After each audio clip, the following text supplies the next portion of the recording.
Todo voo começa e termina aqui. Uma extensão de asfalto queimada por motores a jato e marcada com borracha. Mas nem todas as pistas são iguais. Uma das mais perigosas do mundo é a pista 35L, no aeroporto de Congonhas, no Brasil. É um aeroporto que podia apresentar uma surpresa num dado momento. Em julho de 2007, o voo 3054 da TAM se torna sua mais recente vítima. Desacelerar. Desacelerar. Impossível. A pista deixa 199 pessoas mortas. Ela será cuidadosamente examinada e terá sua história revista. Os investigadores precisam desesperadamente saber por que a pista 35L é tão perigosa antes que mais pessoas morram.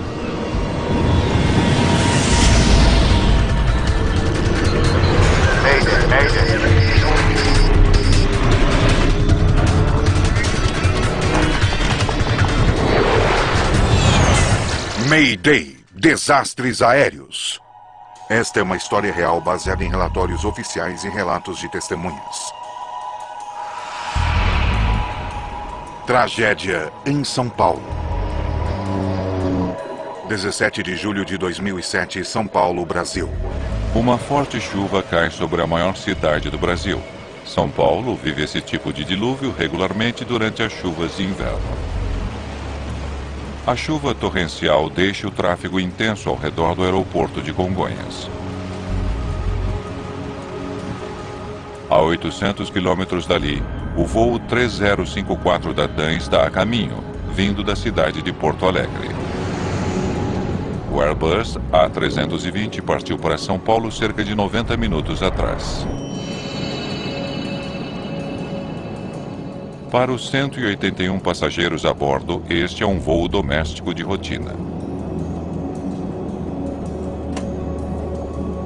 Entretanto, algo inesperado aconteceu. O comandante Henrique Stefanini de Sacco e seu primeiro copiloto, Kleiber Lima, acabaram de saber que a chuva pesada levou ao fechamento temporário da pista 35L, a principal pista no seu destino. Disseram quando irá reabrir?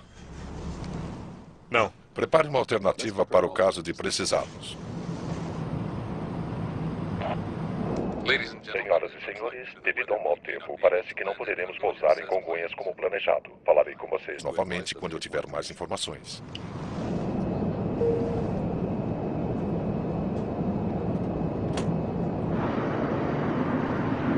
O aeroporto de Congonhas é um dos mais movimentados do mundo.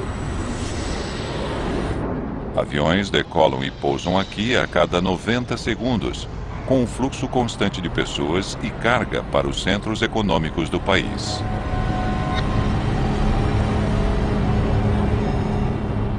Mas Congonhas também é bastante conhecido entre os pilotos.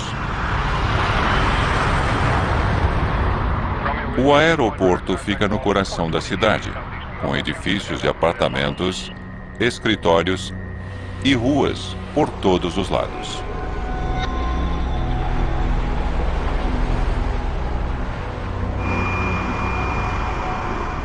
A pista 35L tem menos de 2.000 metros de comprimento, curta para grandes jatos. E pior ainda, ela fica no topo de uma colina, com uma queda acentuada de todos os lados. O risco que o aeroporto oferece, exatamente por conta da sua construção, por conta da sua geografia, ele não permitiria erros simples, falhas simples.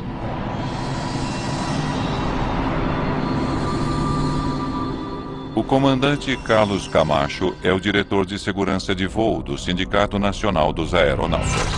Quando se aproxima da pista, ali sim, aí o estresse ele sobe muito, ele eleva bastante, porque a visão de túnel, o volume de adrenalina na circulação sanguínea aumenta muito.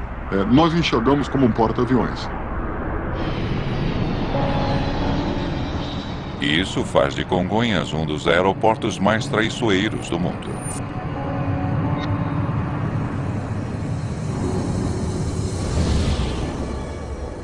Na verdade, um avião de transporte da empresa Pantanal havia saído da pista fora de controle apenas um dia antes. E alguns meses atrás, um desastre foi evitado por pouco, quando um Boeing 737 derrapou até conseguir parar pouco antes do final da pista 35L.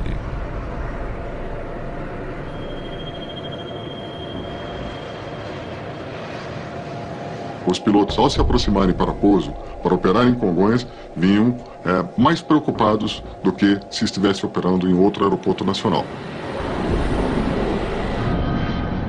O voo 3054 está em altitude de cruzeiro ao sul de São Paulo, quando a tripulação é informada de que a pista 35L foi reaberta. 3054, a 35L é a pista para o pouso. Não será preciso fazer um desvio. Senhoras e senhores, aqui é seu comandante. Tenho algumas boas notícias para vocês. A pista em Congonhas foi reaberta. Chegaremos como programado pouco antes das 7 da noite. O alívio dos passageiros não é compartilhado pelo piloto. Stefanini tem um desafio adicional neste voo. Lembre-se que temos apenas um reversor. Sim. Só o da esquerda.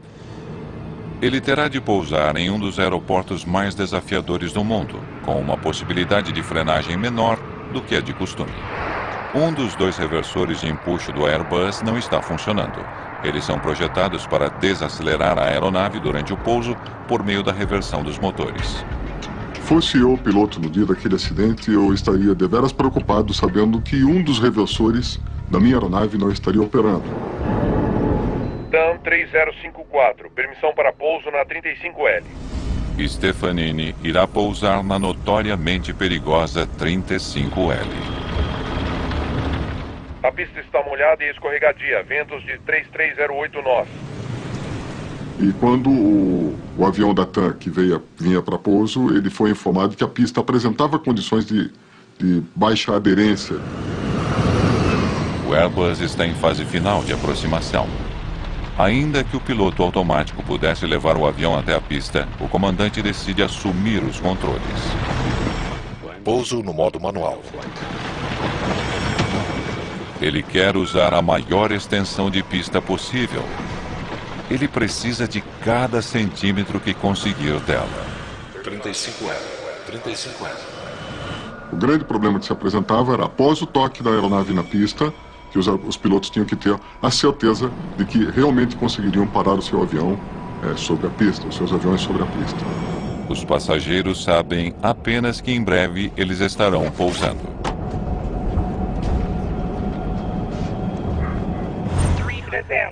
300. Agora eles estão a apenas 300 metros acima da cidade. O Airbus está alinhado com o centro da pista. Centro. Condições da pista. 200. 100. Um ponto agora? Tudo bem. As rodas do avião irão tocar a pista de Congonhas em questão de segundos. 20. Retardar.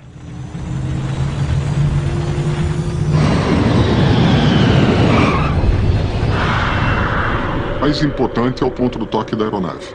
Quando a aeronave toca no solo, é a partir dali que o grande conflito do pouso se instala. O comandante Stefanini usa a potência reversa para o único reversor que funcionava no A320. Ele tinha realmente que ser imediato nas suas ações. Tinha que comandar o reverso operacional, aquele motor que estava com o reverso bom, o mais rápido possível. Tinha que iniciar a desaceleração da aeronave. Mas a velocidade do avião não está diminuindo. Reversor número 1 apenas. A este ritmo, ele irá usar todos os 1945 metros da pista em menos de 30 segundos.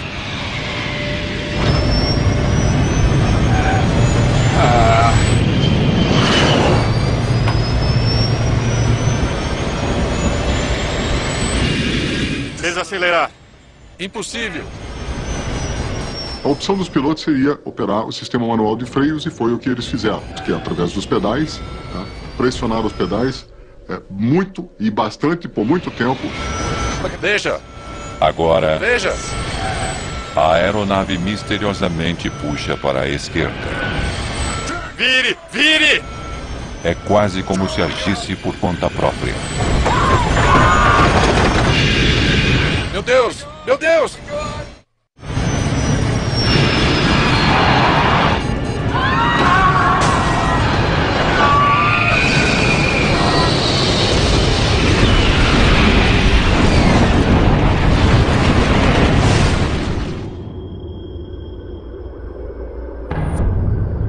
O voo 3054 atinge um edifício da TAM Linhas Aéreas e um posto de gasolina ao lado. Quase 200 bombeiros correm até o local e enfrentam um violento incêndio com combustível queimando a quase 1000 graus Celsius.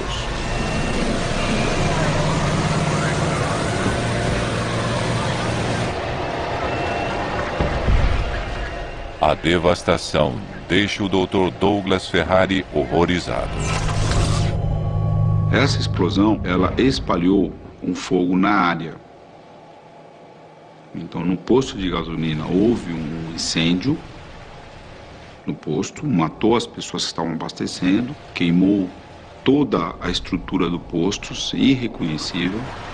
Ele esperava tratar dos sobreviventes, mas agora ele teme que estejam todos mortos. Nós tínhamos 3, 4 carros incendiando e nesses carros eu vi uma mãe com uma criança morta. O avião inteiro está envolto em chamas. Há pouca esperança para qualquer um dentro dele. Mas havia outro perigo. Enormes quantidades de combustível nos tanques de armazenamento abaixo do posto de gasolina poderiam explodir a qualquer momento. Quando o avião bateu, ele quebrou as asas e ele jogou combustível para toda a região, o local. E havia um risco, naquele momento, de uma explosão do posto de gasolina. As equipes de resgate esperam conseguir salvar as pessoas no edifício da TAM, mas com o fogo fora de controle, eles terão de agir rapidamente.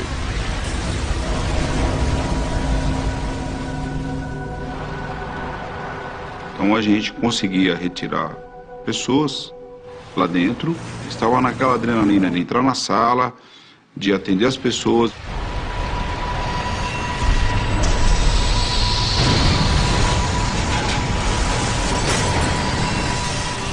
O Dr. Ferrari faz uma descoberta sombria dentro dos escritórios da TAM.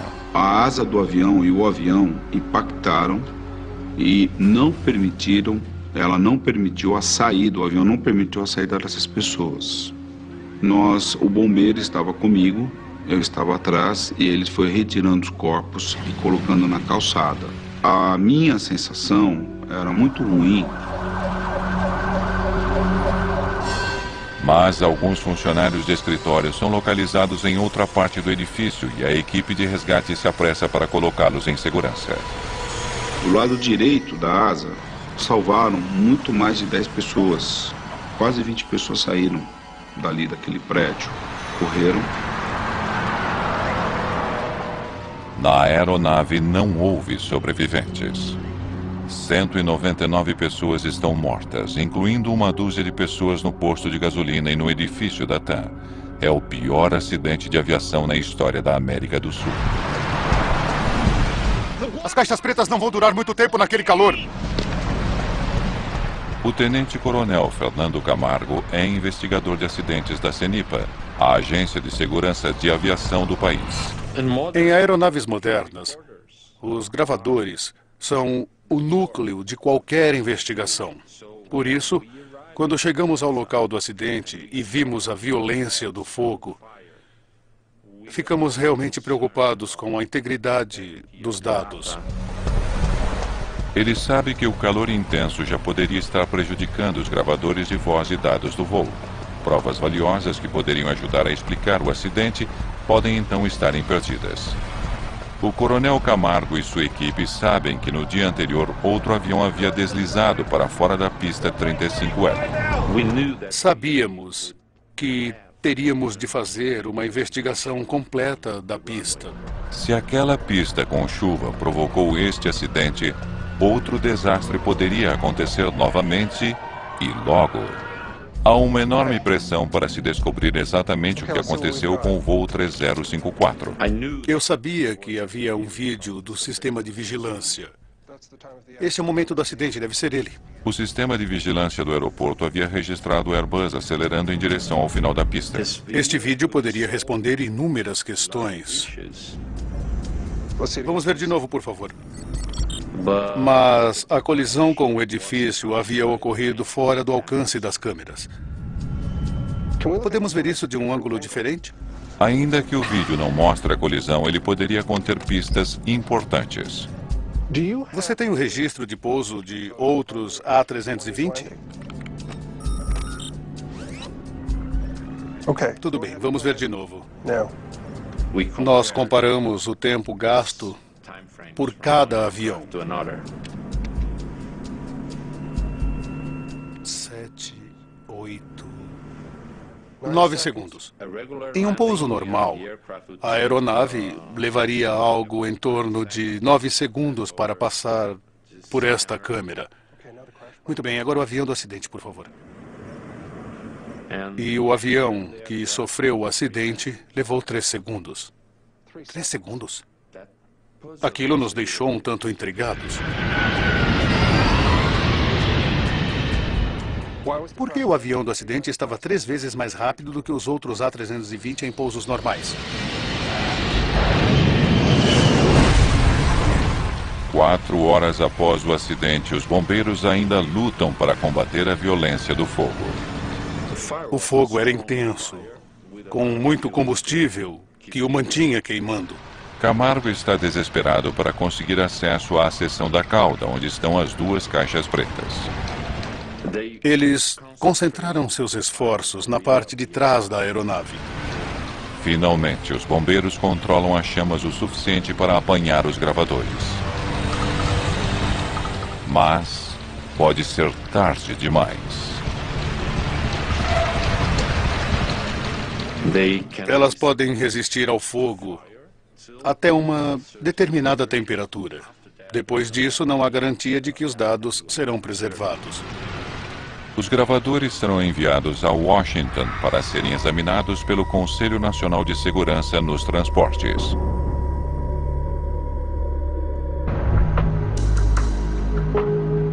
Os investigadores podem então focar na perigosa pista 35L.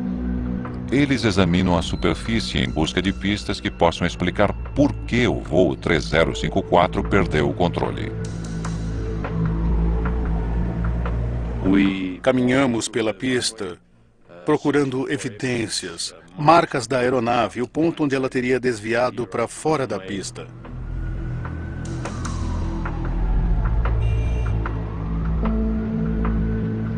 Ainda está molhada. A água formou poças, o que não deveria acontecer em uma pista moderna. Essa lâmina d'água, ela em contato com o trem de pouso, com o pneu, ela pode criar aquilo que nós chamamos de hidroplanagem ou aquaplanagem, como queira. E esse é um inconveniente, porque naquele momento o piloto terá pouca ou nenhuma controlabilidade da sua aeronave. Camargo e sua equipe se perguntam por que existe água acumulada na pista.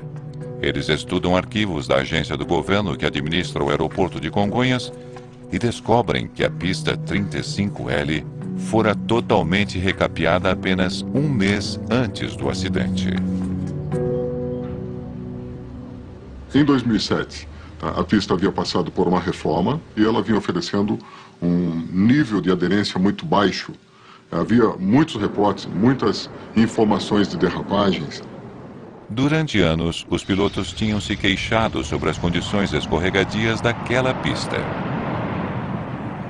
Eles sabiam que a superfície precisava ser refeita. Isso porque ela permitia o acúmulo de água. 35L, 35L. A pista tinha sido recapeada e isso deveria ter resolvido o problema da água. Ela tinha sido reaberta apenas algumas semanas antes do acidente. A nova superfície parecia ser uma grande melhoria. O aeroporto tinha operado por cerca de um mês, com tempo seco, sem problema algum. E então, 3 dias antes do acidente, houve chuva pesada.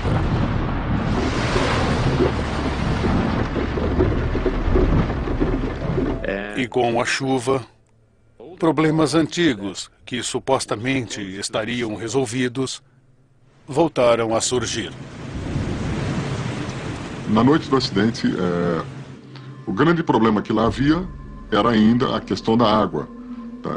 As aeronaves ainda estavam reportando que havia dificuldade para frenar. A pista está molhada e escorregadia.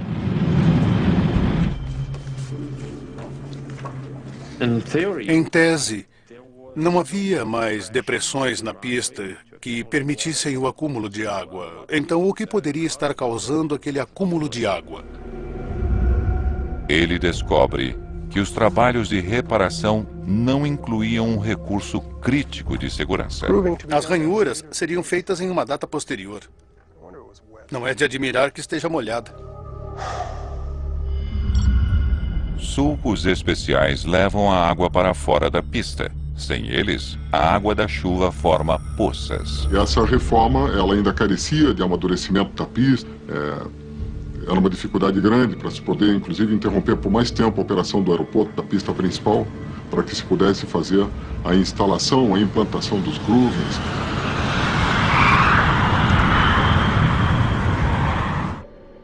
Aumentam as evidências sobre o fato de a superfície comprometida da pista 35L ter tido um papel crucial no pior acidente de avião do Brasil. O coronel Camargo se preocupa com o fato de que as conhecidas chuvas do Brasil possam trazer mais catástrofes na pista. Logo após o acidente, nós recomendamos a suspensão das operações das aeronaves regulares em condições de chuva. As autoridades do aeroporto cumprem a determinação, fechando a pista 35L até que respostas sejam encontradas. Mas a principal pista em um dos aeroportos mais movimentados do mundo não pode permanecer fechada por muito tempo. É preciso descobrir o que provocou este acidente, o mais rápido possível. O foco se volta para os reversores de empuxo do A320.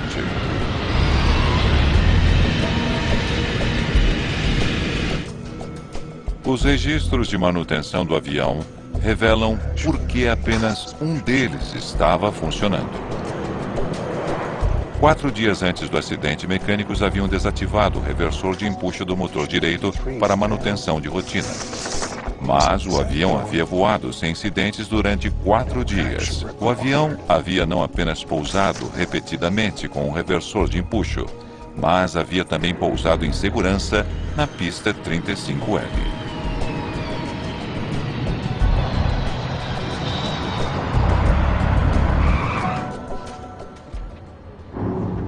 Este avião pousou na mesma pista naquele dia com os mesmos problemas. Ele tinha apenas um reversor de empuxo, apenas um reversor. Pousou sem qualquer tipo de problemas. Então, por que essa aterrissagem teria terminado em desastre?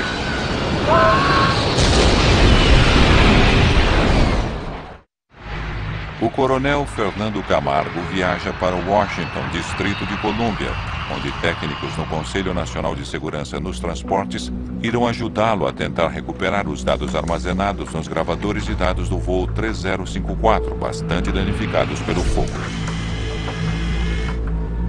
Primeiro, eles procuram um chip sensível à temperatura que poderia lhes dar uma ideia dos danos causados pelo calor. Existe um indicador que muda de cor se exposto a uma temperatura superior à qual foi fabricado para suportar. Ainda que as caixas sejam projetadas para sobreviver a um fogo violento de até 1000 graus Celsius, a aparência do chip é preocupante. As placas tinham sido submetidas a um incêndio que ultrapassava os seus limites. Eles testam a placa de circuito para verificar se a memória sobreviveu. Sem os dados, a investigação sobre o voo 3054 seria realmente comprometida. O Coronel Camargo pode então nunca saber por que 199 pessoas morreram no aeroporto mais movimentado do Brasil.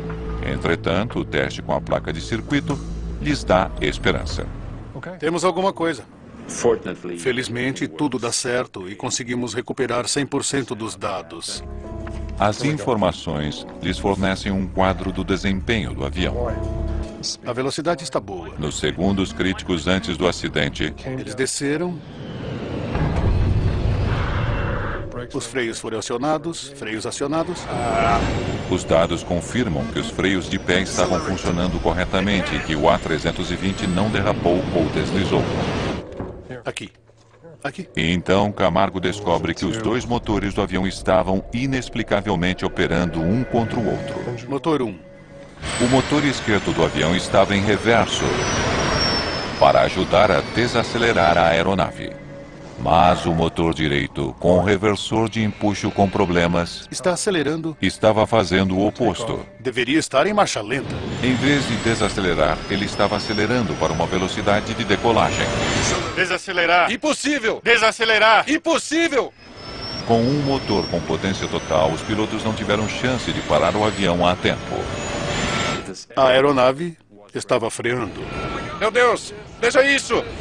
Mas ela levaria cerca de mais 1 quilômetro para parar. O empuxo desigual levou o avião para a esquerda. Vire! O motor direito estava, na verdade, aumentando a potência. Não havia qualquer meio disponível para que o piloto evitasse que a aeronave virasse para a esquerda. Então, o segundo motor estava acelerando quando deveria estar em idle, que é o ponto morto. Isso explicaria o desvio para a esquerda, não? E o que isso significa? Agora o Coronel Camargo precisa descobrir por que o motor direito estava com potência total quando deveria estar em reverso. Naquele momento, poderíamos estabelecer, a grosso modo, duas principais linhas de investigação. Uma, falha mecânica. E a outra, erro do piloto.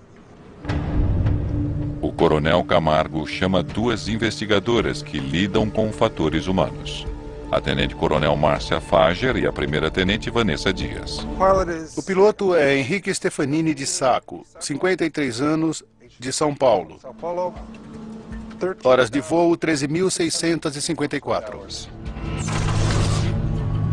Na verdade, o piloto que estava no comando, ele era um piloto muito experiente e conhecia muito bem o avião.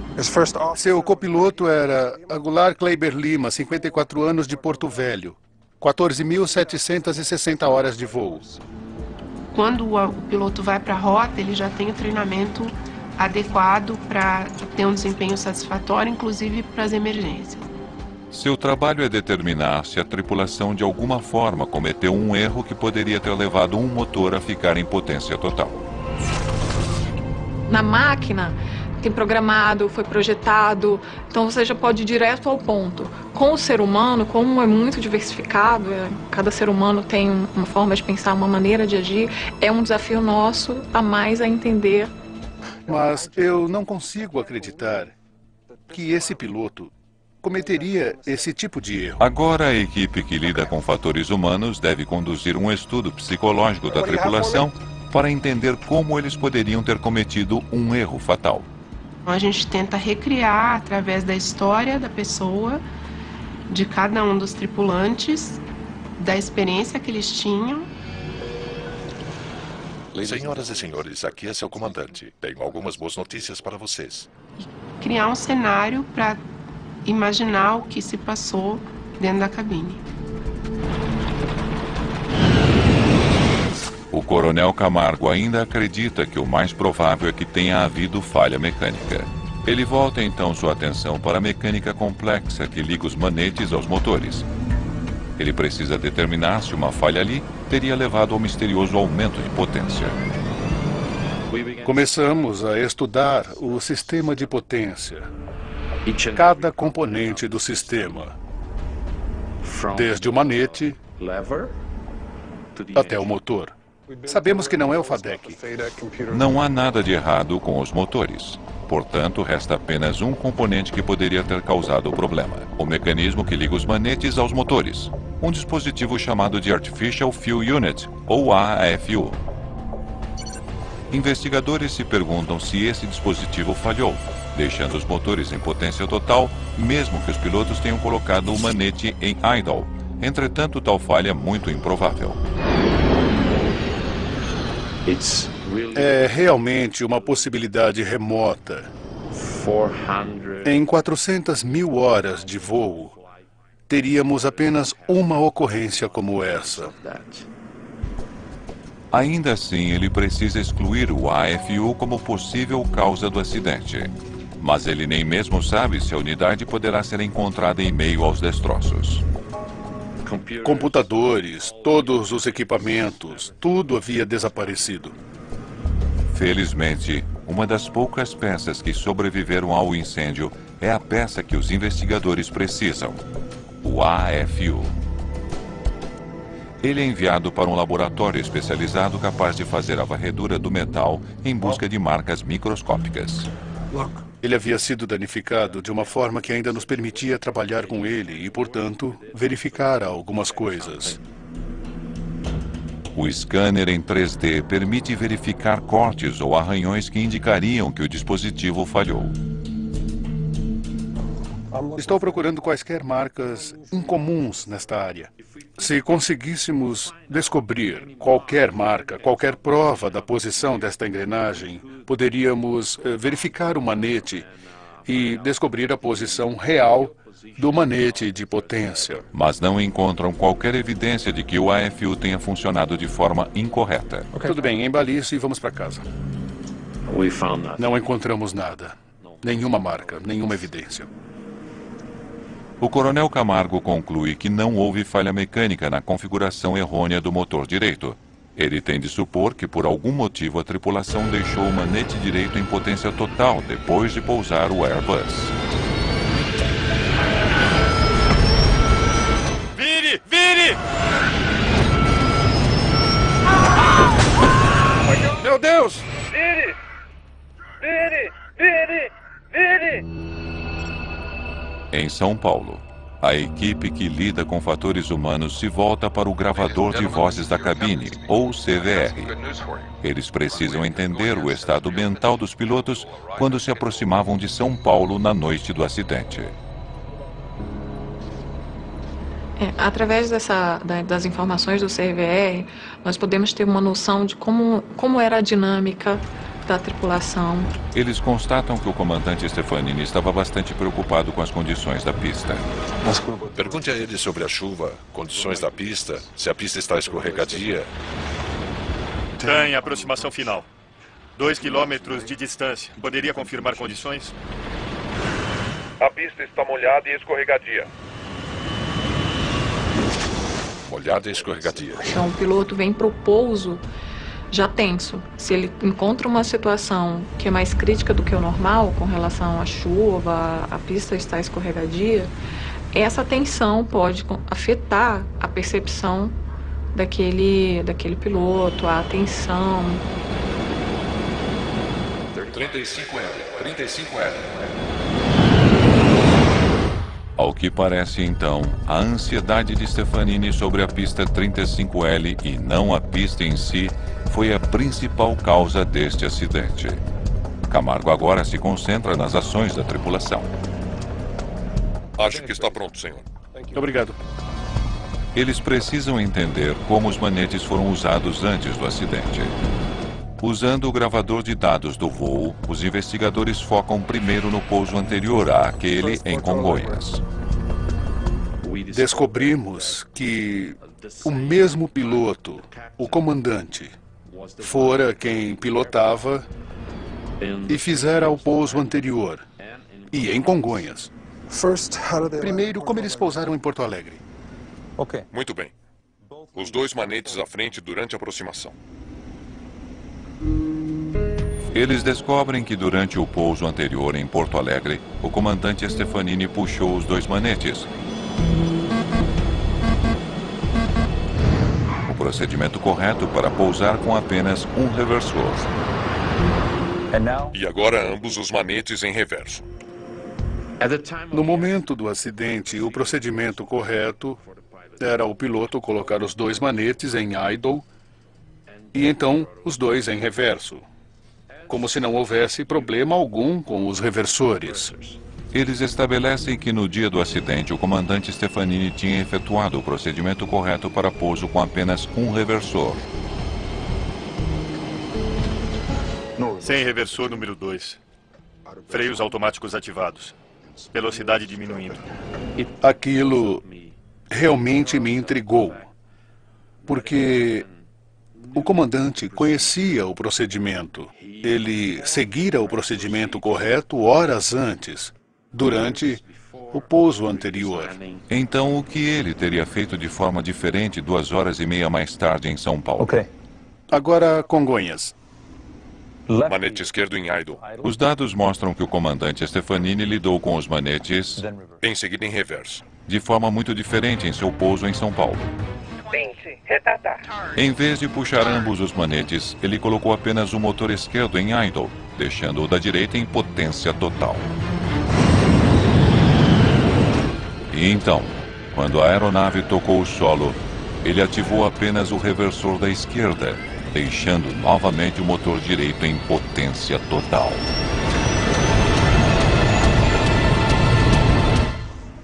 Isso é muito diferente. Eu não entendi. Como alguém que conhecia a aeronave, que conhecia o procedimento correto, que havia executado o procedimento correto, como ele poderia fazer algo diferente? Não parece fazer sentido. Podemos precisar da sua ajuda nisso. Até que Camargo pede a ajuda de outro piloto. Só então ele descobre um detalhe importante que poderia explicar o que o comandante fez. Havia um procedimento mais antigo e ultrapassado para o pouso de um A320 com um único reversor. Poderia demonstrar isso, por favor? O começo é igual, mas há uma diferença importante. O antigo procedimento consistia em levar os dois manetes para idle e, em seguida, apenas o manete correspondente ao motor com o reversor em operação normal seria levado para a posição reversa. Mas não foi isso que o comandante Stefanini fez. Ele deixou o motor direito em potência total em vez de trazê-lo para idle. Se ele estava tentando o procedimento antigo, ele não o fez.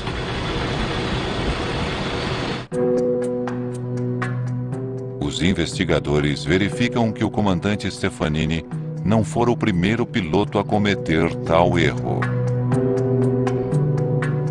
Vários acidentes tinham acontecido ao redor do mundo, e a causa era idêntica.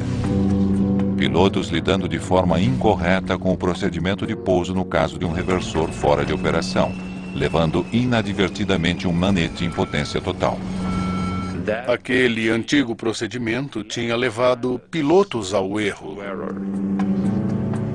A Airbus finalmente alterou o procedimento para reduzir precisamente o risco daquele erro.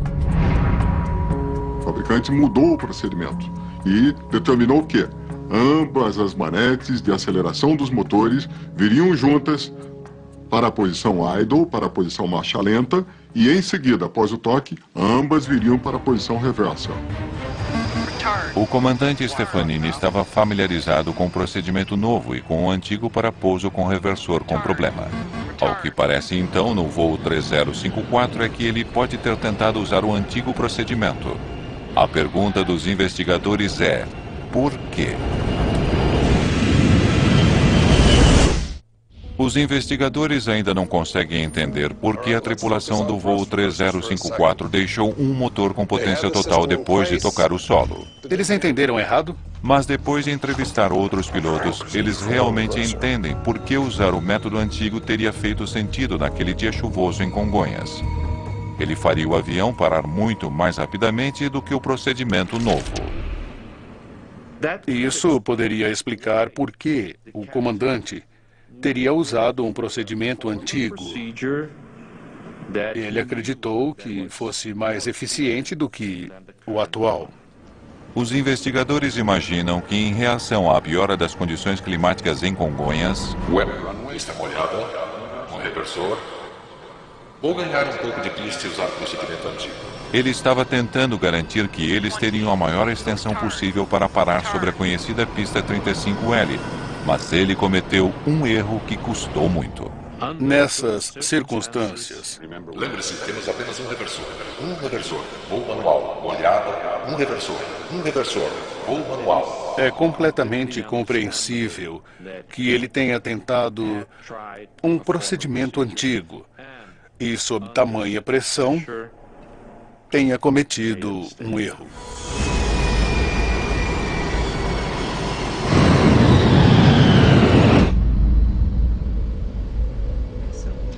A primeira-tenente Vanessa Dias recria os momentos finais do voo em um simulador. Motor 1 em idle, motor 2 permanece para a decolagem. Ela percebe que, em um cockpit escuro, teria sido difícil ver a posição dos manetes. Motor 1 em reverso, não toque o número 2. Freios.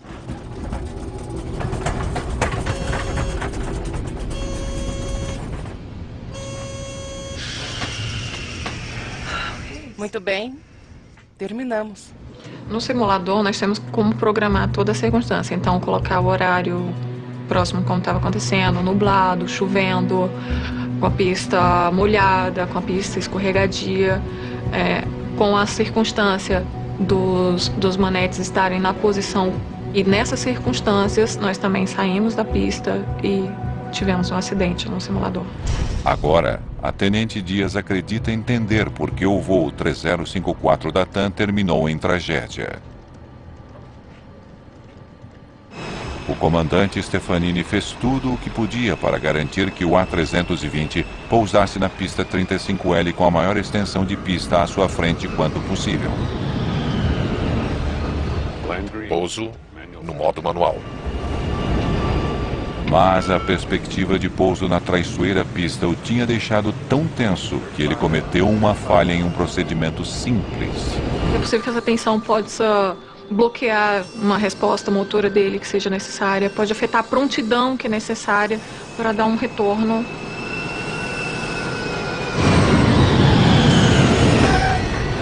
Não houve nenhum alarme para alertá-los de que um motor estava acelerando, enquanto o outro estava em reverso. O copiloto Lima tentou descobrir o que estava errado. Desacelerar! Mas em uma cabine escura, Impossível! e com a tensão de um pouso que não está correndo bem, ele não percebeu a posição errada do manete. Desacelerar! Desacelerar! Impossível! A gente percebe através da escuta que eles não estavam conseguindo perceber o que estava acontecendo na aeronave. Veja isso!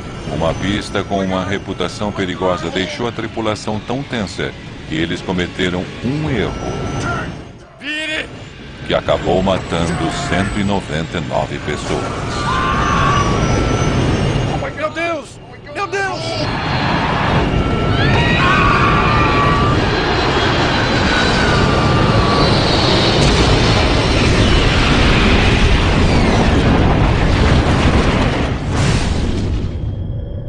Desde o acidente com o voo 3054, as pistas em Congonhas receberam ranhuras e são inspecionadas regularmente.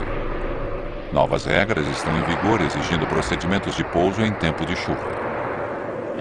Em tempo chuvoso, você precisa ter todos os reversores funcionando. Mas, apesar desses esforços para melhorar a segurança em Congonhas, muitos pilotos duvidam que a situação esteja melhor. Não é mais seguro porque ele continua sendo um aeroporto crítico. A eliminação total, absolutamente total, das operações em dias de chuva ou com pista molhada significaria sim um incremento significativo das condições de segurança desse aeroporto. O que está claro é que ainda hoje a pista 35L não conseguiu afastar sua reputação de uma pista mortal. 35L. Versão Marshmallow, São Paulo.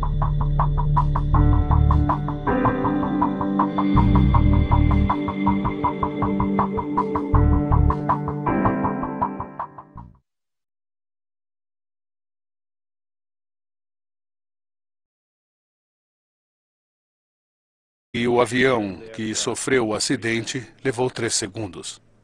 3 segundos? Aquilo nos deixou um tanto intrigados. Por que o avião do acidente estava 3 vezes mais rápido do que os outros A320 em pousos normais? 4 horas após o acidente, os bombeiros ainda lutam para combater a violência do fogo. O fogo era intenso, com muito combustível que o mantinha queimando. Camargo está desesperado para conseguir acesso à seção da cauda, onde estão as 2 caixas pretas. Eles concentraram seus esforços na parte de trás da aeronave. Finalmente, os bombeiros controlam as chamas o suficiente para apanhar os gravadores. Mas pode ser tarde demais. Elas podem resistir ao fogo até uma determinada temperatura. Depois disso, não há garantia de que os dados serão preservados. Os gravadores serão enviados a Washington para serem examinados pelo Conselho Nacional de Segurança nos Transportes.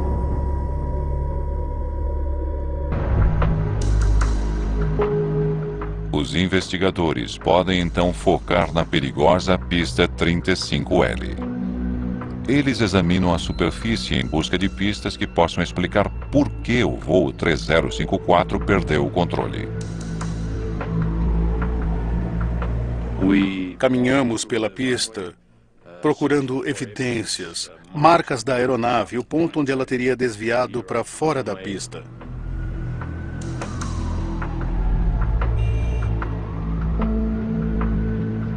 Ainda está molhada.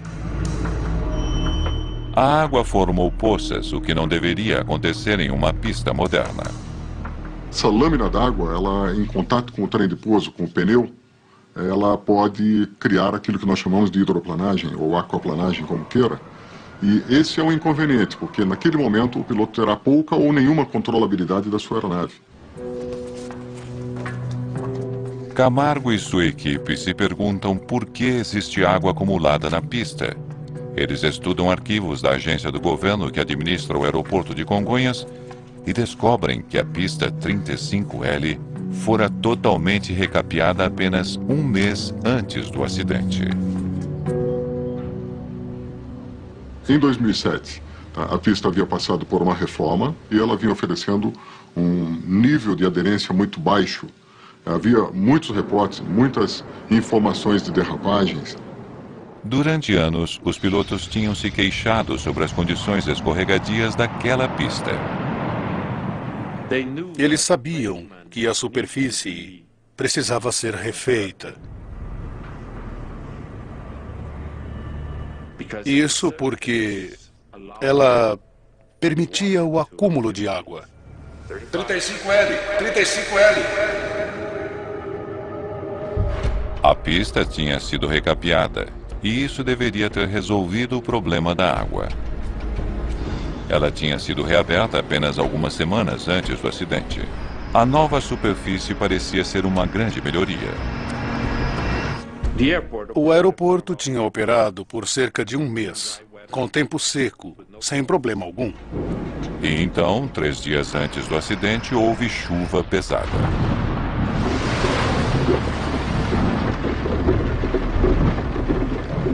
E com a chuva, problemas antigos que supostamente estariam resolvidos voltaram a surgir. Na noite do acidente, o grande problema que lá havia era ainda a questão da água. As aeronaves ainda estavam reportando que havia dificuldade para frenar. A pista está molhada e escorregadia.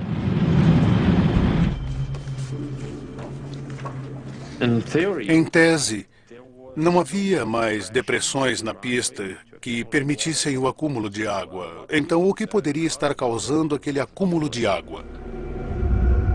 Ele descobre que os trabalhos de reparação não incluíam um recurso crítico de segurança. As ranhuras seriam feitas em uma data posterior. Não é de admirar que esteja molhada. Sulcos especiais levam a água para fora da pista. Sem eles, a água da chuva forma poças. E essa reforma, ela ainda carecia de amadurecimento da pista. Era uma dificuldade grande para se poder, inclusive, interromper por mais tempo a operação do aeroporto, da pista principal, para que se pudesse fazer a instalação, a implantação dos groovings.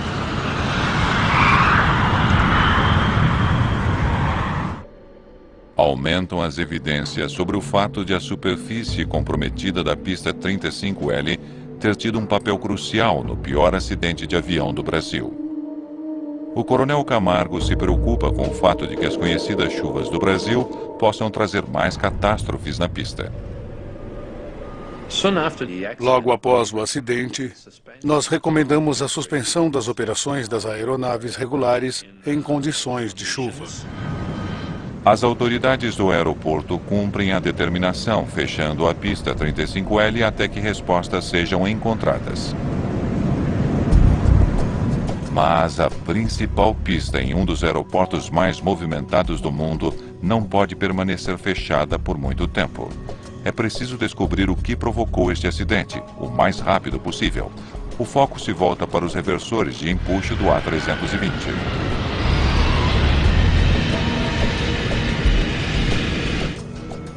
Os registros de manutenção do avião revelam por que apenas um deles estava funcionando.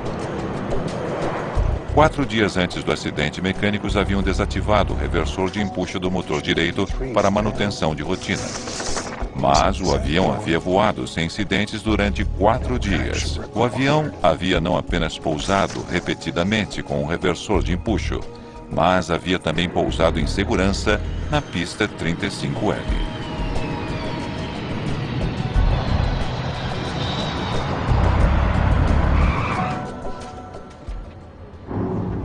Este avião pousou na mesma pista naquele dia com os mesmos problemas. Ele tinha apenas um reversor de empuxo, apenas um reversor. Pousou sem qualquer tipo de problemas. Então, por que essa aterrissagem teria terminado em desastre?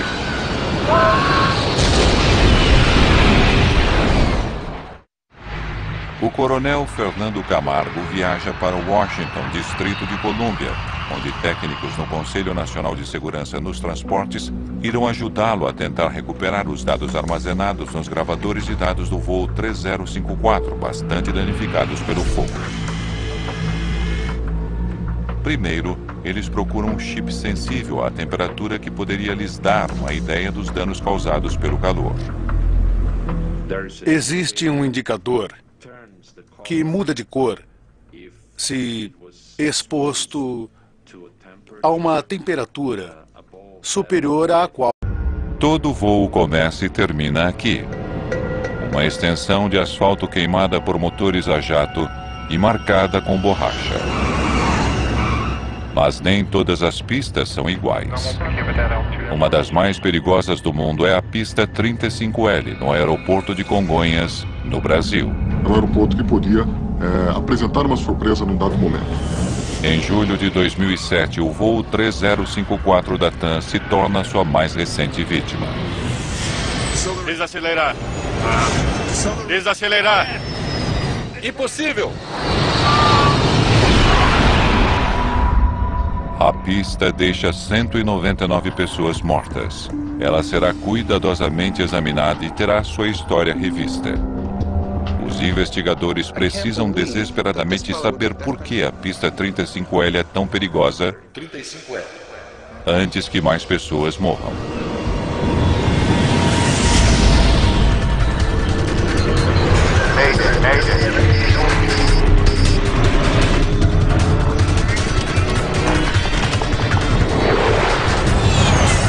Mayday, desastres aéreos. Esta é uma história real baseada em relatórios oficiais e relatos de testemunhas. Tragédia em São Paulo. 17 de julho de 2007, São Paulo, Brasil. Uma forte chuva cai sobre a maior cidade do Brasil. São Paulo vive esse tipo de dilúvio regularmente durante as chuvas de inverno. A chuva torrencial deixa o tráfego intenso ao redor do aeroporto de Congonhas. A 800 quilômetros dali, o voo 3054 da TAM está a caminho, vindo da cidade de Porto Alegre. O Airbus A320 partiu para São Paulo cerca de 90 minutos atrás. Para os 181 passageiros a bordo, este é um voo doméstico de rotina. Entretanto, algo inesperado aconteceu. O comandante Henrique Stefanini de Sacco e seu primeiro copiloto, Kleiber Lima, acabaram de saber que a chuva pesada levou ao fechamento temporário da pista 35L, a principal pista no seu destino. Disseram quando irá reabrir? Não. Prepare uma alternativa para o caso de precisarmos. Senhoras e senhores, devido ao mau tempo, parece que não poderemos pousar em Congonhas como planejado. Falarei com vocês novamente quando eu tiver mais informações.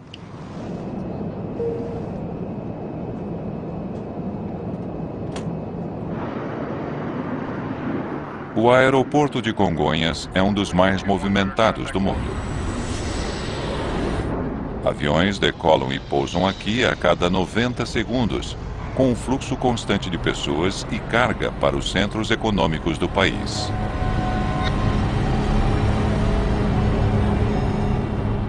Mas Congonhas também é bastante conhecido entre os pilotos. O aeroporto fica no coração da cidade, com edifícios de apartamentos, escritórios e ruas por todos os lados.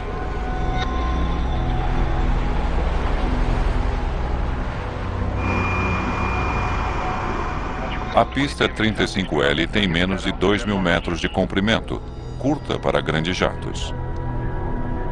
E pior ainda, ela fica no topo de uma colina, com uma queda acentuada de todos os lados. O risco que o aeroporto oferece, exatamente por conta da sua construção, por conta da sua geografia, ele não permitiria erros simples, falhas simples.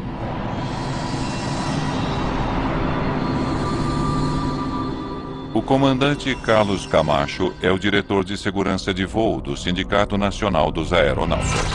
Quando se aproxima da pista, ali sim, ali o estresse ele sobe muito, ele eleva bastante, porque a visão de túnel, o volume de adrenalina na circulação sanguínea aumenta muito. Nós enxergamos como um porta-aviões. E isso faz de Congonhas um dos aeroportos mais traiçoeiros do mundo.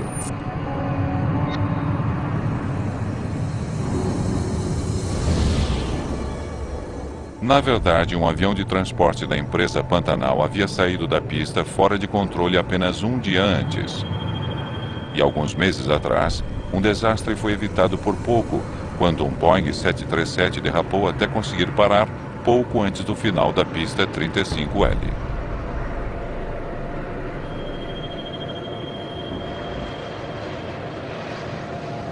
Os pilotos, ao se aproximarem para pouso, para operar em Congonhas, vinham mais preocupados do que se estivesse operando em outro aeroporto nacional. O voo 3054 está em altitude de cruzeiro ao sul de São Paulo, quando a tripulação é informada de que a pista 35L foi reaberta. 3054, a 35L é a pista para o pouso. Não será preciso fazer um desvio. Senhoras e senhores, aqui é seu comandante. Tenho algumas boas notícias para vocês. A pista em Congonhas foi reaberta. Chegaremos como programado pouco antes das 7 da noite. O alívio dos passageiros não é compartilhado pelo piloto. Stefanini tem um desafio adicional neste voo. Lembre-se que temos apenas um reversor. Sim. Só o da esquerda. Ele terá de pousar em um dos aeroportos mais desafiadores do mundo, com uma possibilidade de frenagem menor do que a de costume. Um dos dois reversores de empuxo do Airbus não está funcionando, Eles são projetados para desacelerar a aeronave durante o pouso por meio da reversão dos motores. Fosse eu o piloto no dia daquele acidente, eu estaria deveras preocupado sabendo que um dos reversores da minha aeronave não estaria operando. TAM 3054, permissão para pouso na 35L. Stefanini irá pousar na notoriamente perigosa 35L. A pista está molhada e escorregadia, ventos de 3308 nós. E quando o avião da TAM que vinha para pouso, ele foi informado que a pista apresentava condições de baixa aderência. O Airbus está em fase final de aproximação. Ainda que o piloto automático pudesse levar o avião até a pista, o comandante decide assumir os controles. Pouso no modo manual. Ele quer usar a maior extensão de pista possível. Ele precisa de cada centímetro que conseguir dela. 35L. 35L. O grande problema que se apresentava era, após o toque da aeronave na pista, que os pilotos tinham que ter a certeza de que realmente conseguiriam parar o seu avião sobre a pista, os seus aviões sobre a pista. Os passageiros sabem apenas que em breve eles estarão pousando.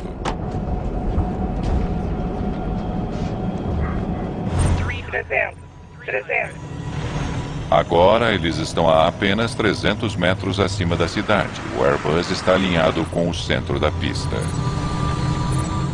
Centro. Condições da pista. 200. 100. Um ponto agora?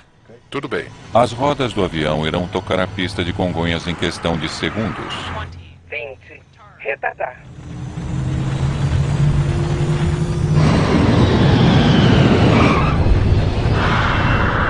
Mais importante é o ponto do toque da aeronave. Quando a aeronave toca no solo, é a partir dali que o grande conflito do pouso se instala. O comandante Stefanini usa a potência reversa para o único reversor que funcionava no A320. Ele tinha realmente que ser imediato nas suas ações. Tinha que comandar o reverso operacional, aquele motor que estava com o reverso bom, o mais rápido possível. Tinha que iniciar a desaceleração da aeronave. Mas a velocidade do avião não está diminuindo. Reversor número 1 apenas. A este ritmo, ele irá usar todos os 1945 metros da pista em menos de 30 segundos.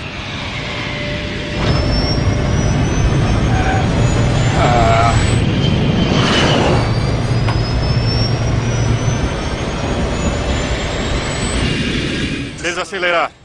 Impossível. A opção dos pilotos seria operar o sistema manual de freios e foi o que eles fizeram, que é através dos pedais, tá?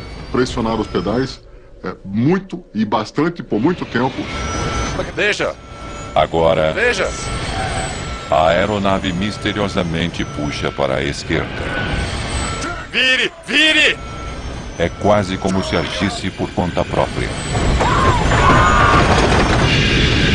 Meu Deus! Meu Deus!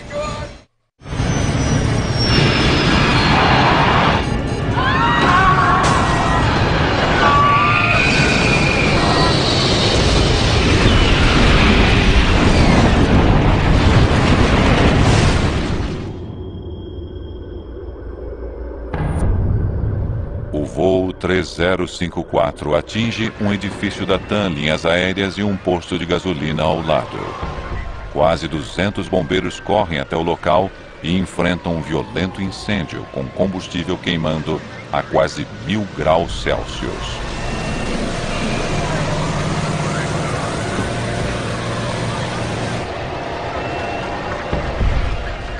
A devastação deixa o Dr. Douglas Ferrari horrorizado.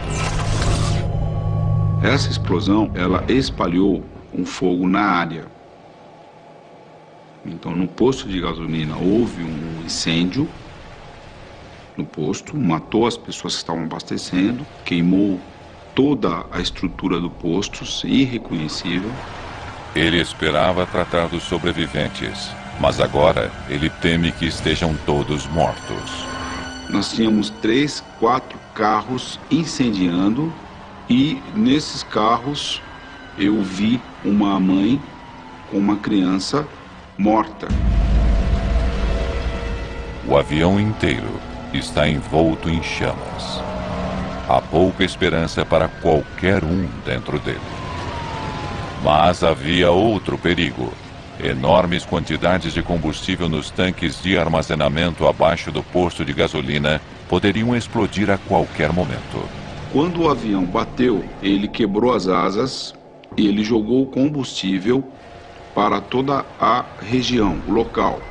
E havia um risco, naquele momento, de uma explosão do posto de gasolina. As equipes de resgate esperam conseguir salvar as pessoas no edifício da TAM. Mas com o fogo fora de controle, eles terão de agir rapidamente.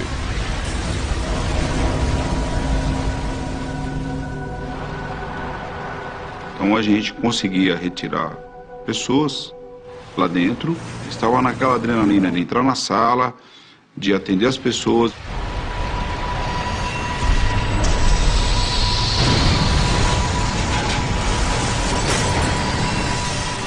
O Dr. Ferrari faz uma descoberta sombria dentro dos escritórios da TAM.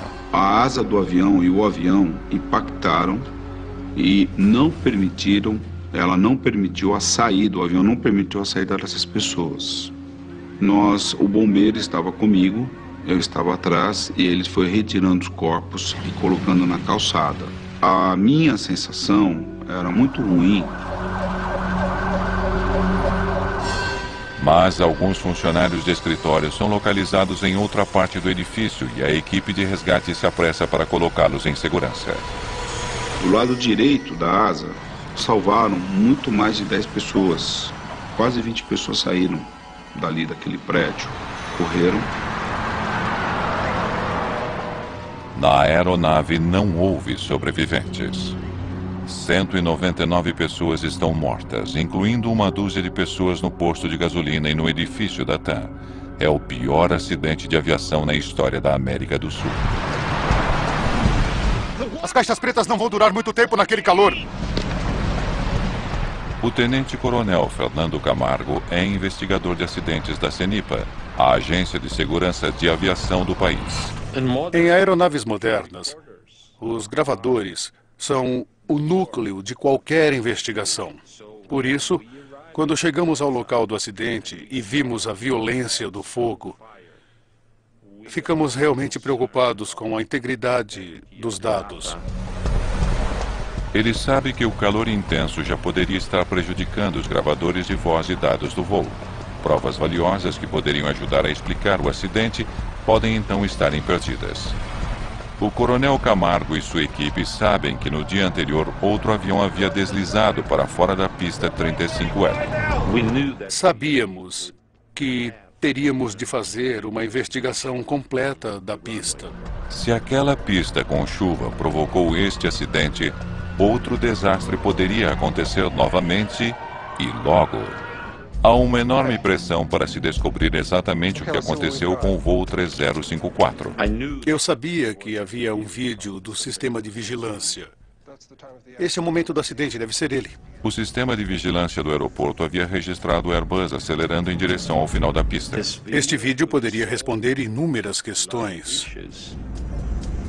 Vamos ver de novo, por favor. Mas a colisão com o edifício havia ocorrido fora do alcance das câmeras. Podemos ver isso de um ângulo diferente? Ainda que o vídeo não mostre a colisão, ele poderia conter pistas importantes. Você tem o registro de pouso de outros A320? Tudo bem, vamos ver de novo. Nós comparamos o tempo gasto por cada avião. 7, 8, 9 segundos. Em um pouso normal, a aeronave levaria algo em torno de 9 segundos para passar por esta câmera. Muito bem, agora o avião do acidente, por favor. Em São Paulo, A equipe que lida com fatores humanos se volta para o gravador de vozes da cabine, ou CVR. Eles precisam entender o estado mental dos pilotos quando se aproximavam de São Paulo na noite do acidente. Através das informações do CVR, nós podemos ter uma noção de como era a dinâmica da tripulação. Eles constatam que o comandante Stefanini estava bastante preocupado com as condições da pista. Pergunte a ele sobre a chuva, condições da pista, se a pista está escorregadia. Tem aproximação final. 2 quilômetros de distância. Poderia confirmar condições? A pista está molhada e escorregadia. Molhada e escorregadia. Então o piloto vem para o pouso já tenso. Se ele encontra uma situação que é mais crítica do que o normal, com relação à chuva, a pista está escorregadia, essa tensão pode afetar a percepção daquele piloto, a atenção. 35L, 35L. Ao que parece, então, a ansiedade de Stefanini sobre a pista 35L e não a pista em si foi a principal causa deste acidente. Camargo agora se concentra nas ações da tripulação. Acho que está pronto, senhor. Obrigado. Eles precisam entender como os manetes foram usados antes do acidente. Usando o gravador de dados do voo, os investigadores focam primeiro no pouso anterior àquele em Congonhas. Descobrimos que o mesmo piloto, o comandante, fora quem pilotava e fizera o pouso anterior, e em Congonhas. Primeiro, como eles pousaram em Porto Alegre? Muito bem. Os dois manetes à frente durante a aproximação. Eles descobrem que durante o pouso anterior em Porto Alegre, o comandante Stefanini puxou os dois manetes. O procedimento correto para pousar com apenas um reversor. E agora ambos os manetes em reverso. No momento do acidente, o procedimento correto era o piloto colocar os dois manetes em idle e então os dois em reverso, como se não houvesse problema algum com os reversores. Eles estabelecem que no dia do acidente, o comandante Stefanini tinha efetuado o procedimento correto para pouso com apenas um reversor. Sem reversor número 2. Freios automáticos ativados. Velocidade diminuindo. Aquilo realmente me intrigou, porque o comandante conhecia o procedimento. Ele seguira o procedimento correto horas antes, durante o pouso anterior. Então, o que ele teria feito de forma diferente 2 horas e meia mais tarde em São Paulo? Agora, Congonhas. Manete esquerdo em idle. Os dados mostram que o comandante Stefanini lidou com os manetes, em seguida em reverso, de forma muito diferente em seu pouso em São Paulo. 20, retardar. Em vez de puxar ambos os manetes, ele colocou apenas o motor esquerdo em idle, deixando o da direita em potência total. E então, quando a aeronave tocou o solo, ele ativou apenas o reversor da esquerda, deixando novamente o motor direito em potência total.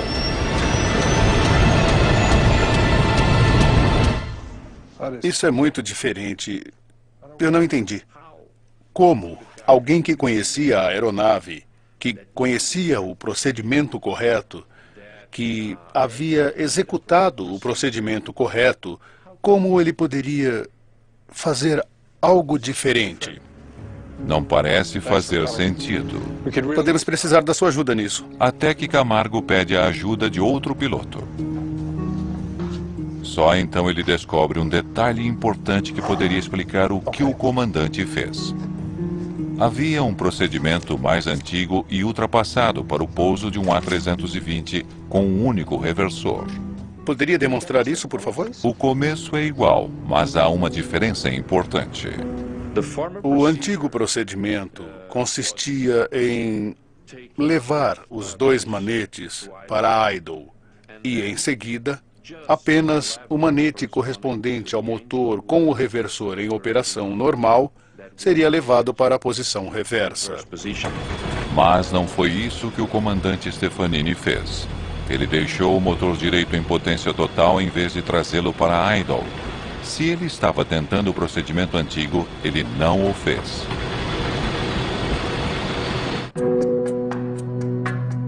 Os investigadores verificam que o comandante Stefanini não fora o primeiro piloto a cometer tal erro. Vários acidentes tinham acontecido ao redor do mundo, e a causa era idêntica. Pilotos lidando de forma incorreta com o procedimento de pouso no caso de um reversor fora de operação, levando inadvertidamente um manete em potência total. Aquele antigo procedimento tinha levado pilotos ao erro.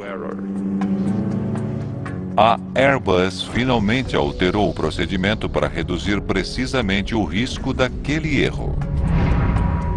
O fabricante mudou o procedimento e determinou que ambas as manetes de aceleração dos motores viriam juntas para a posição idle, para a posição marcha lenta, e em seguida, após o toque, ambas viriam para a posição reversa. O comandante Stefanini estava familiarizado com o procedimento novo e com o antigo para pouso com reversor com problema. Ao que parece então no voo 3054 é que ele pode ter tentado usar o antigo procedimento. A pergunta dos investigadores é: por quê?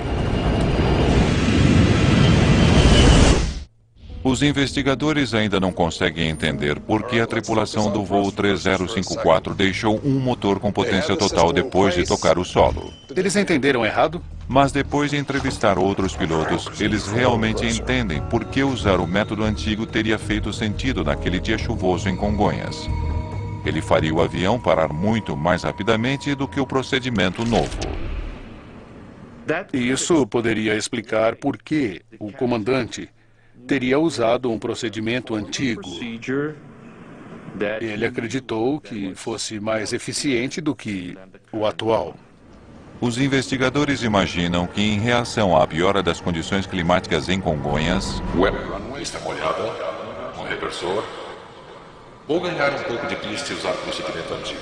ele estava tentando garantir que eles teriam a maior extensão possível para parar sobre a conhecida pista 35L, mas ele cometeu um erro que custou muito. Nessas circunstâncias, Lembre-se, temos apenas um reversor. Voo manual, molhado, um reversor, voo manual. é completamente compreensível que ele tenha tentado um procedimento antigo e, sob tamanha pressão, foi fabricado para suportar. Ainda que as caixas sejam projetadas para sobreviver a um fogo violento de até 1000 graus Celsius, a aparência do chip é preocupante. As placas tinham sido submetidas a um incêndio que ultrapassava os seus limites. Eles testam a placa de circuito para verificar se a memória sobreviveu. Sem os dados, a investigação sobre o voo 3054 seria realmente comprometida. O coronel Camargo pode então nunca saber por que 199 pessoas morreram no aeroporto mais movimentado do Brasil. Entretanto, o teste com a placa de circuito lhes dá esperança. Temos alguma coisa. Felizmente, tudo dá certo e conseguimos recuperar 100% dos dados. As informações lhes fornecem um quadro do desempenho do avião. A velocidade está boa. Nos segundos críticos antes do acidente, Eles desceram. Os freios foram acionados. Freios acionados. os dados confirmam que os freios de pé estavam funcionando corretamente e que o A320 não derrapou ou deslizou. Aqui. Aqui. E então Camargo descobre que os dois motores do avião estavam inexplicavelmente operando um contra o outro. Motor 1. O motor esquerdo do avião estava em reverso para ajudar a desacelerar a aeronave. Mas o motor direito, com o reversor de empuxo com problemas, Está acelerando. estava fazendo o oposto. Deveria estar em marcha lenta. Em vez de desacelerar, ele estava acelerando para uma velocidade de decolagem. Desacelerar. Impossível! Desacelerar. Impossível! Com um motor com potência total, os pilotos não tiveram chance de parar o avião a tempo. A aeronave estava freando. Meu Deus, veja isso! Mas ela levaria cerca de mais 1 quilômetro para parar. O empuxo desigual levou o avião para a esquerda. Vire! O motor direito estava, na verdade, aumentando a potência. Não havia qualquer meio disponível para que o piloto evitasse que a aeronave virasse para a esquerda. Então, o segundo motor estava acelerando quando deveria estar em idle, que é o ponto morto. Isso explicaria o desvio para a esquerda, não? E o que isso significa? Agora o Coronel Camargo precisa descobrir por que o motor direito estava com potência total quando deveria estar em reverso. Naquele momento, poderíamos estabelecer, a grosso modo, duas principais linhas de investigação. Uma, falha mecânica. E a outra, erro do piloto. O Coronel Camargo chama duas investigadoras que lidam com fatores humanos. A Tenente-Coronel Márcia Fager e a Primeira-Tenente Vanessa Dias. O piloto é Henrique Stefanini de Sacco, 53 anos, de São Paulo. Horas de voo 13.654. Na verdade, o piloto que estava no comando, ele era um piloto muito experiente e conhecia muito bem o avião. Seu copiloto era Aguilar Kleiber Lima, 54 anos, de Porto Velho. 14.760 horas de voo. Quando o piloto vai para a rota, ele já tem o treinamento adequado para ter um desempenho satisfatório, inclusive para as emergências. Seu trabalho é determinar se a tripulação de alguma forma cometeu um erro que poderia ter levado um motor a ficar em potência total. Na máquina, tem programado, foi projetado, então você já pode ir direto ao ponto. Com o ser humano, como é muito diversificado, cada ser humano tem uma forma de pensar, uma maneira de agir, é um desafio nosso a mais a entender. Mas eu não consigo acreditar que esse piloto cometeria esse tipo de erro. Agora a equipe que lida com fatores humanos deve conduzir um estudo psicológico da tripulação para entender como eles poderiam ter cometido um erro fatal. A gente tenta recriar, através da história da pessoa, de cada um dos tripulantes, da experiência que eles tinham. Senhoras e senhores, aqui é seu comandante. Tenho algumas boas notícias para vocês. Criar um cenário para imaginar o que se passou dentro da cabine. O Coronel Camargo ainda acredita que o mais provável é que tenha havido falha mecânica. Ele volta então sua atenção para a mecânica complexa que liga os manetes aos motores. Ele precisa determinar se uma falha ali teria levado ao misterioso aumento de potência. Começamos a estudar o sistema de potência. Cada componente do sistema, desde o manete até o motor. Sabemos que não é o FADEC. Não há nada de errado com os motores. Portanto, resta apenas um componente que poderia ter causado o problema: o mecanismo que liga os manetes aos motores. Um dispositivo chamado de Artificial Fuel Unit, ou AFU. Investigadores se perguntam se esse dispositivo falhou, deixando os motores em potência total, mesmo que os pilotos tenham colocado o manete em idle. Entretanto, tal falha é muito improvável. É realmente uma possibilidade remota. Em 400.000 horas de voo, teríamos apenas uma ocorrência como essa. Ainda assim, ele precisa excluir o AFU como possível causa do acidente. Mas ele nem mesmo sabe se a unidade poderá ser encontrada em meio aos destroços. Computadores, todos os equipamentos, tudo havia desaparecido. Felizmente, uma das poucas peças que sobreviveram ao incêndio é a peça que os investigadores precisam: o AFU. Ele é enviado para um laboratório especializado capaz de fazer a varredura do metal em busca de marcas microscópicas. Ele havia sido danificado de uma forma que ainda nos permitia trabalhar com ele e, portanto, verificar algumas coisas. O scanner em 3D permite verificar cortes ou arranhões que indicariam que o dispositivo falhou. Estou procurando quaisquer marcas incomuns nesta área. Se conseguíssemos descobrir qualquer marca, qualquer prova da posição desta engrenagem, poderíamos verificar o manete e descobrir a posição real do manete de potência. Mas não encontram qualquer evidência de que o AFU tenha funcionado de forma incorreta. Tudo bem, embale isso e vamos para casa. Não encontramos nada. Nenhuma marca, nenhuma evidência. O Coronel Camargo conclui que não houve falha mecânica na configuração errônea do motor direito. Ele tem de supor que, por algum motivo, a tripulação deixou o manete direito em potência total depois de pousar o Airbus. Vire! Vire!